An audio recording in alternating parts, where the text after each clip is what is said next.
निछावर करके आज तो सपना देखा था कि आज़ाद हिंदुस्तान होगा,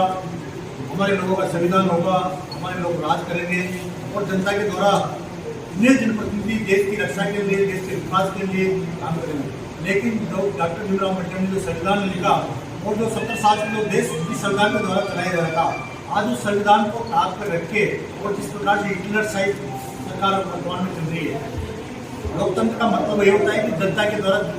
जिस सरकार को चुना जाता है वो जनता के हित में काम करे, किसान के हित में काम करे, व्यापारी के हित में काम करे, नौजवान के हित में काम करे। लेकिन पिछले 2014 से जिस प्रकार से वो सरकार कांग्रेस कमेटी के द्वारा 29 तारीख से 8 अप्रैल तक चल रहा है और उसमें हम ब्लॉक स्तर तक प्रेस कॉन्फ्रेंस करके आपके माध्यम से जनता तक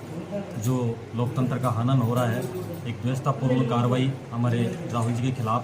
की जा रही है, उसको लेकर आपके माध्यम से जनता के सामने जा रहे हैं। क्या कुछ लगता है आपको कि सरकार की एक साजिश थी भाजपा की और जो आरोप लगा रहे जिस तरह के आपने? बिल्कुल साजिश थी। जो आदमी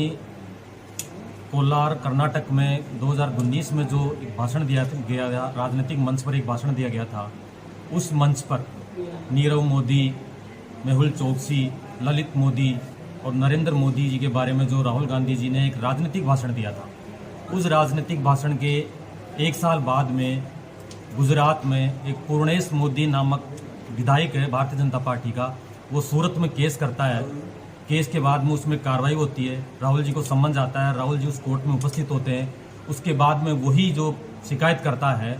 वो अपर कोर्ट में जाके उस पर कार्रवाई का स्टे लेता है, उसमें स्टे ले लेता है। स्टे के बाद में राहुल जी अडानी जी के खिलाफ संसद के अंदर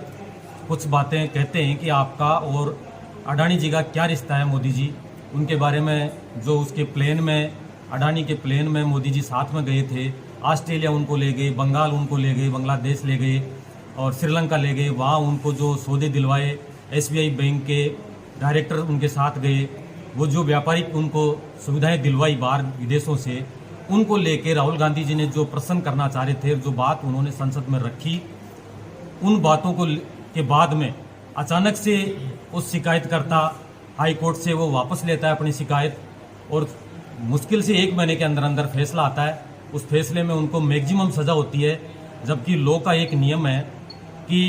पहली बार अगर किसी आदमी से कोई अपराध होता है और उस अपराध को कोर्ट मानता है कि ये गलत बोला गया है, तो उसको मिनिमम सज़ा दी जाती है और मैक्सिमम सज़ा उस केस में उस समय दी जाती है जब कई बार ऐसे अपराध हो जाते हैं और कोर्ट ऐसा बोल देता है, डायरेक्शन दे देता है कि आप इसके बाद भी नहीं करोगे। उस केसों में मैक्सिमम सज़ा दी जाती है। मैक्सिमम सज़ा इनको दी जाती है। सज़ा के 24 घंटे के बाद में ही उनको लोकसभा की सदस्यता से डिस्क्वालीफाई कर दिया जाता है, जबकि लोकसभा की सदस्यता रद्द करने का एक संवैधानिक तरीका है कि वो राष्ट्रपति जी के पास जाएगी, राष्ट्रपति जी चुनाव आयोग के पास ले जाएंगे, चुनाव आयोग से उनके पास मैसेज आएगा। उसके बाद में लोकसभा का सेक्रेटरी कोई सजा के बाद में उनसे बात करके या उनसे जवाब तलब करके लोकसभा की सदस्यता रद्द कर सकता है।